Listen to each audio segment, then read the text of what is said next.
After the Knicks traded for OG Anunoby, the Knicks are still in the trade market, and I'm here to break it all down. All that and much more on the Knicks Digest. What's up, guys? It's your boy Dariel from Knicks Digest, and I want to get right into today's video. So earlier today, we actually had a tweet from a Knicks beat writer, Chris Pearson, that says the Knicks have explored the option of trading for guard Malcolm Brogdon. At least one other Eastern Conference playoff team has been in contact with Portland about the veteran guard. Brogdon is represented by Clutch Sports. Now, that's very interesting to me because Chris and I, in one of our most recent videos, this was actually a topic of conversation.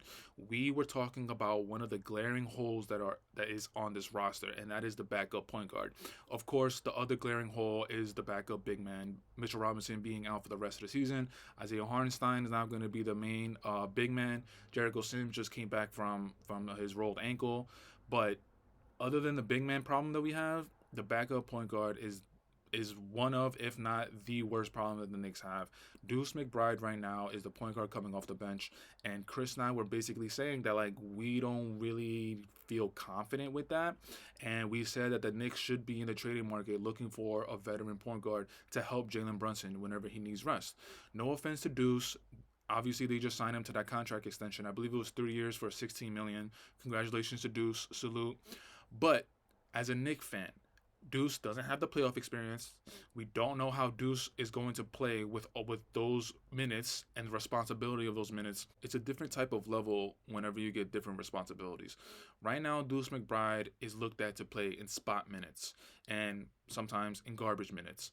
But when he's going to be put into the game, when Coach Tibbs really needs him, or when Jalen Brunson needs a breather, and it's 6 minutes left in the second quarter, those aren't garbage minutes. Those aren't spot minutes. Those are minutes with responsibility. You need to be able to weather the storm. You need to be able to help the other players out, put the other players in the right position, and that's a lot of responsibility. And as far as right now, Knicks fans, we don't know if Deuce McBride has that capability. No offense to Deuce. Once again, we love you. We love how hard you play and how hard you work.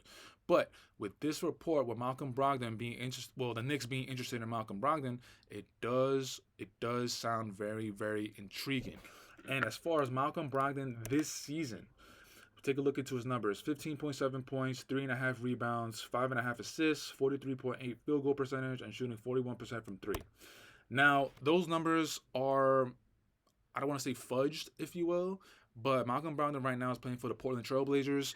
And he was traded to Portland from Boston. It was him and Robert Williams being traded for Drew Holiday. Those stats, right now, Malcolm Brogdon is kind of playing empty games. Portland Trailblazers, they're not going anywhere anytime soon. They have amazing pieces. Anthony Simons, Scoot Henderson, amazing pieces.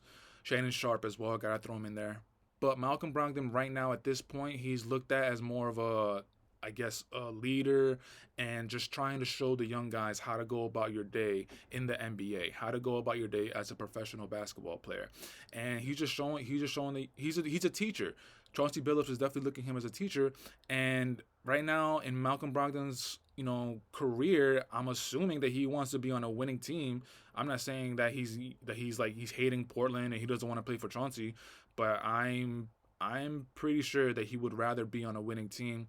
So with this link to the New York Knicks, it's definitely very, very interesting. Now, as a Knicks fan, the only thing that I might have some reservation about is, if there's one thing that's been sticking to Malcolm Brogdon for the last few seasons, is the injury prone tag. Whenever you have an injury prone tag, that's always going to scare fans. That's always going to scare teams. Now, if we take a look into the last few seasons, last season playing with the Boston Celtics, he played 67 games. 67 games, great. High number out of the 82 games. The season before that, he's looking at 36 games with the Indiana Pacers. The season before that, again with the Indiana Pacers, 56 games. And the season before that, 54 games. And if we go all the way back to the 2017-2018 season, he only played 48 games. Now, I was also doing some research as far as his injury history. And in that season, it looked like he had a torn left quadricep tendon, which I think was the worst injury he had, or the most severe, if you will. A lot of his injuries are sore right calf, sore left ankle, left hamstring soreness, concussion, a hip soreness, Achilles soreness. So he hasn't torn his Achilles, he hasn't torn his ACL. So I think the torn left quadricep tendon is the most severe injury he has.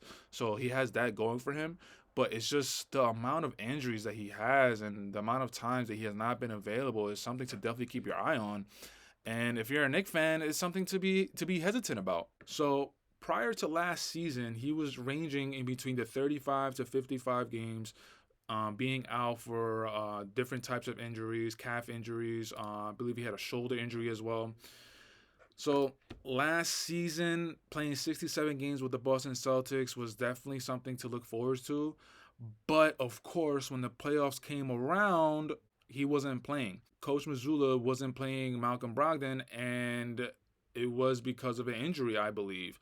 And as the Boston Celtics went deeper into the playoff run, Malcolm Brogdon wasn't playing. Now, some of it could be due to rotations, but I'm pretty sure I heard a report that Malcolm Brogdon was injured. I believe it was an ankle or something with his foot.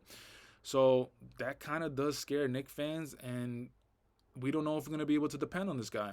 Now, the one good thing is that he would be a backup point guard, so we're not going to be dependent. We're not going to be relying on him so much. And if we do get him and then he's not able to go, then Deuce McBride is going to have to pick up the slack. But I could also say that that's kind of what Boston Celtics were. I'm pretty sure that's what they were thinking. They had the injury prone tag in their mind. They were saying like, we're not going to depend on him for a starting point guard. He's going to be coming off the bench.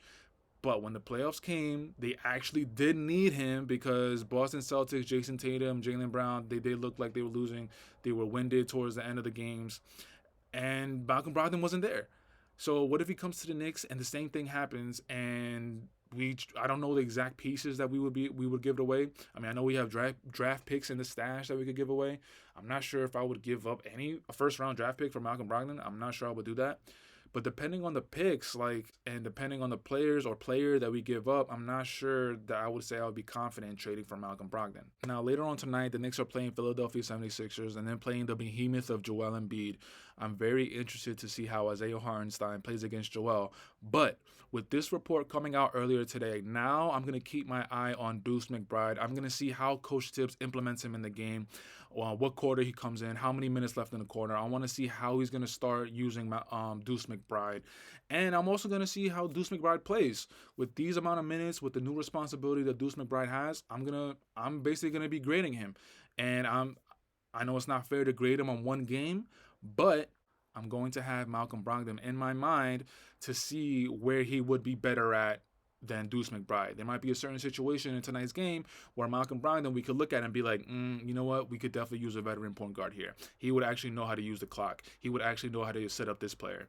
So tonight's game is definitely going to be interesting with this report coming out. So that's it for today's video, guys. I want to say thank you so much for checking out the video. Leave it in the comments. Let me know what you guys think as far as this report and the Knicks being linked to Malcolm Brogdon. Are you for it? Are you against it? Are you a little hesitant? Let me know. And I'll check you out in the next video, guys. Peace.